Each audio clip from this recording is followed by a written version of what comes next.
दोस्तों आज मैं बात करूंगा इनकम के 4 लेवल के बारे में। ये चीज़ मैंने बहुत पहले ही पढ़ लिया था, बहुत पहले ही जान लिया था। जब मैं 12th क्लास में था तो बिज़नेस स्टडी में ये चीज़ पढ़ा था, लेकिन उस समय ये मुझे इतना समझ में नहीं आया था। लेकिन फाइनली मैंने बहुत सारा फाइनेंस के बारे में वीडियो देखा, बहुत सारी चीज़ों के बारे में जाना, जैसे बहुत सारे बुक पढ़ा, बहुत सारी किताबें पढ़ी, बहुत सारे फाइनेंस से रिलेटेड वीडियो देखा, इन्वेस्टमेंट से रिलेटेड वीडियो देखा, तब मुझे समझ में आया कि उसका मतलब क्या होता है। तो वीडियो स्टार्ट करने से पहले आपसे मैं रिक्वेस्ट करूंगा, अगर आप चैनल पे नए हैं तो प्लीज़ चैनल को सब्सक्राइब कर लीजिएगा और वीडियो को लाइक कर दीजिएगा।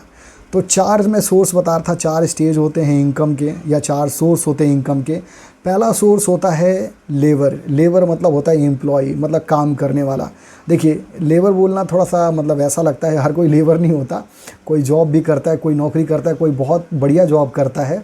मैं ये बोलना चाहता हूँ कि जो भी एम्प्लॉय होते हैं, जो भी काम करने वाले लोग होते हैं, जो किसी के यहाँ काम करते हैं, तो उनसे जितना भी इनकम जनरेट होता है, उनसे जितना भी प्रॉफिट जनरेट होता है, उसमें से आधा से ज़्यादा हिस्सा, किसी किसी में कम भी होता है, मतलब आधा से ज़्यादा हिस्सा जो एम्प्लॉयर होता है, जो बिजनेसमैन होता है, जो मतलब जिसके यहाँ काम करते हैं, जो कंपनी का ओनर होता है, वो ले लेता है और बाकी आपको देता है।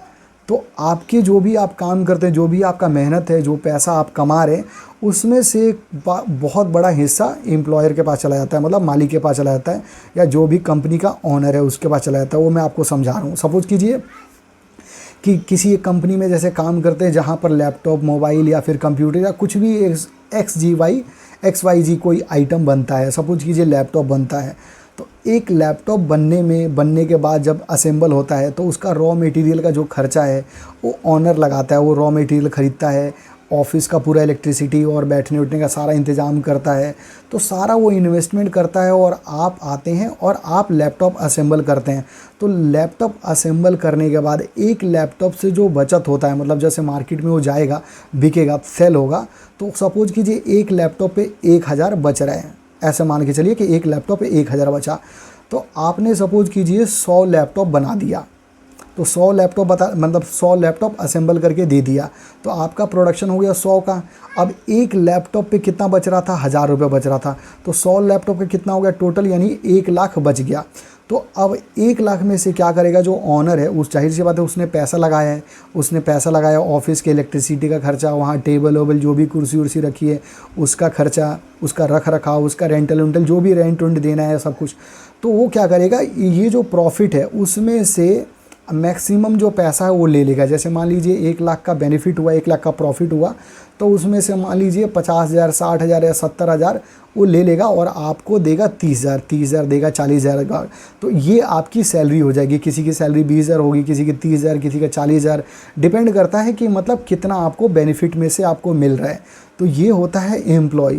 दूसरा स्टेज होता है सेल्फ एम्प्लॉयड का। सेल्फ एम्प्लॉयड का मतलब ये होता है कि सपोज कीजिए जो लैपटॉप आप असेंबल कर रहे थे ऑनर के लिए, एक मालिक के लिए, या फिर कंपनी में जा रहे थे और वहाँ पर असेंबल करके दे रहे थे, तो एक लैपटॉप पे 1000 बच रहा था। तो वो क्या कर रहा था, जैसे 100 आपने असेंबल करके दिया तो 1 लाख आया, 1 लाख में से उसने क्या करा, 70,000 ले लिया और 30,000 आपको दे दिया। अगर वो लैपटॉप आप अपने पास ही असेंबल करते हैं, उसे बोलते हैं सेल्फ एम्प्लॉयड। तो पहला स्टेज होता है एम्प्लॉय का। दूसरा स्टेज होता है सेल्फ एम्प्लॉयड का। सेल्फ एम्प्लॉयड का मतलब होता है कि वही लैपटॉप आप असेंबल करेंगे अपने लिए, तो वो हो गया सेल्फ एम्प्लॉयड। मतलब आप किसी के लिए काम नहीं कर रहे हैं, आप खुद रॉ मटेरियल खरीद रहे हैं, खुद लैपटॉप असेंबल करके और मार्केट में खुद बेच रहे हैं।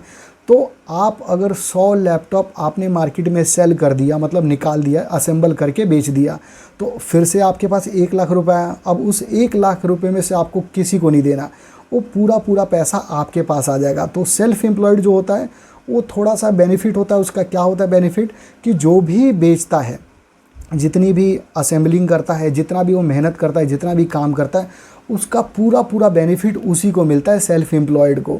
लेकिन कुछ लोग ऐसे डाउट में रहते हैं कि जैसे मतलब कोई किसी ने छोटा सा दुकान खोल लिया, कोई छोटा मोटा रेडी लगा लिया, कोई छोटे मोटे कोई काम, जैसे मान लीजिए आप एक एग्जांपल देता हूँ, किसी ने रेडी पे सब्ज़ी बेचना स्टार्ट कर दिया।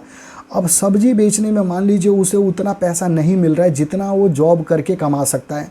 तो इसका मतलब ये है कि उसका जो पूरा पोटेंशियल है, उसका टाइम का, उसका स्किल्स का यूज नहीं हो रहा है और उसको उतना पैसा नहीं मिल रहा। सपोज कीजिए वो अगर जॉब करने जाता है, नौकरी करने जाता है, किसी कंपनी में काम करता है, तो वो कमा सकता है 20,000 रुपये। लेकिन अगर वो रेडी पे सब्जी सेल करता है तो उसको मिलता है 10,000 या 15,000, तो नुकसान है 5,000 का। इसका मतलब ये है कि वो सेल्फ एम्प्लॉयड नहीं है। सेल्फ एम्प्लॉयड का मतलब ये होता है, ये वहीं लागू है जहाँ पर अगर आप अपने स्किल्स को यूज करके, अपने पोटेंशियल को यूज करके जितना पैसा कमा रहे थे उससे ज़्यादा पैसा अगर कमा ले रहे हैं अगर सेल्फ एम्प्लॉयमेंट में, सेल्फ एम्प्लॉयड में, तब तो बढ़िया है। अदरवाइज़ ये बढ़िया नहीं है, क्योंकि बहुत सारे लोग ऐसे सोचते हैं कि मैं तो अपना काम करता हूँ, मैं तो खुद का मालिक हूँ।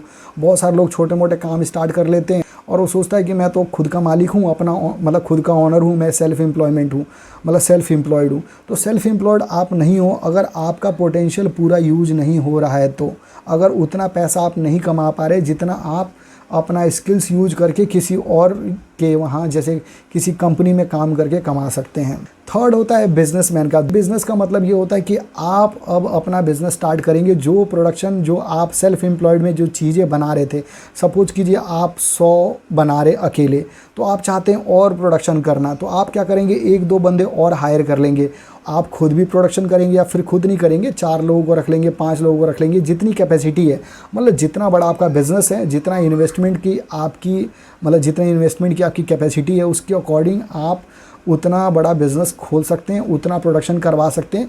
और सबसे जो प्रोडक्शन होगा मार्केट में, जो सेल होगा, तो पर एम्प्लॉय पे आपको जो बेनिफिट होगा उसे बोलते हैं बिजनेसमैन। बिजनेसमैन का मतलब ये होता है कि वो क्या करता है, मैनेज करता है चीज़ों को, काम लेके आता है, रॉ मटेरियल खरीदता है, एम्प्लॉय हायर करता है और एम्प्लॉय से काम करवाता है। तो ये सारी चीज़ें करता है और जितने ज़्यादा एम्प्लॉय होते हैं, जितना ज़्यादा प्रोडक्शन होता है, उतना उसको बेनिफिट होता है। तो ऐसे ही आप जितना ज़्यादा प्रोडक्शन बढ़ाएंगे, जितना मैनेज कर सकते हैं प्रोडक्शन, रॉ मटेरियल जितना मैनेज कर सकते हैं, जितना पैसा लगा सकते हैं, उतना ज़्यादा आपका प्रॉफिट बढ़ता जाएगा।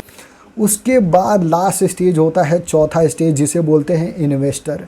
इन्वेस्टर वो होता है, ना वो सेल्फ एम्प्लॉयड होता है, ना एम्प्लॉय होता है और ना बिजनेसमैन होता है। करके इन्वेस्टर का काम है बिजनेस में पैसा लगाना, मतलब जहाँ पर उसे लगता है कि बेनिफिट होने वाला है या हो सकता है, उसमें वो पैसे इन्वेस्ट करता है। कहने लगे वो जॉब नहीं करता, बिजनेस नहीं करता, सेल्फ एम्प्लॉयड भी नहीं होता है, उसका काम होता है सिर्फ मार्केट में अपॉर्चुनिटी पता करना। जैसे मान लीजिए गोल्ड में इन्वेस्ट कर सकता है, स्टॉक मार्केट में इन्वेस्ट कर सकता है, म्यूचुअल फंड में इन्वेस्ट कर सकता है, प्रॉपर्टी में, रियल एस्टेट में, मतलब बहुत सारे ऑप्शन है डाइवर्सिफाई करने के लिए अपना इन्वेस्टमेंट को। तो इन्वेस्टर होता है वो सबसे बड़ा आदमी होता है और सबसे ऊपर उच्चतम पोस्ट होती है, जिसका काम होता है सिर्फ देखना कि किस लाइन में, किस सेक्टर में, किस ऑप्शन, कौन सी चीज़ें हैं जिसमें ज़्यादा बेनिफिट हो सकता है, वहाँ पर अपने पैसे इन्वेस्ट करता है।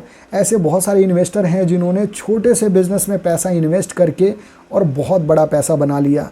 तो यही था 4 स्टेज, 4 ऑप्शन, 4 रिसोर्सेज जहाँ से आदमी पैसा कमाता है। तो आप भी ये जान के आप इसका फ़ायदा उठा सकते हैं। आप देख सकते हैं कि आप कौन से स्टेज पे हैं, किस लाइन में हैं और आप भी अपने लाइफ में कैसे आगे बढ़ सकते हैं। अगर आपको कुछ नहीं समझ में आया हो या फिर कोई एग्जांपल नहीं समझ में आया हो तो प्लीज़ कमेंट्स करके ज़रूर बताइएगा, मैं उसका आंसर दूंगा। चैनल पे अगर नए हो तो प्लीज़ सब्सक्राइब कर लीजिएगा और वीडियो को लाइक कर लीजिएगा। Thank you very much, have a nice day.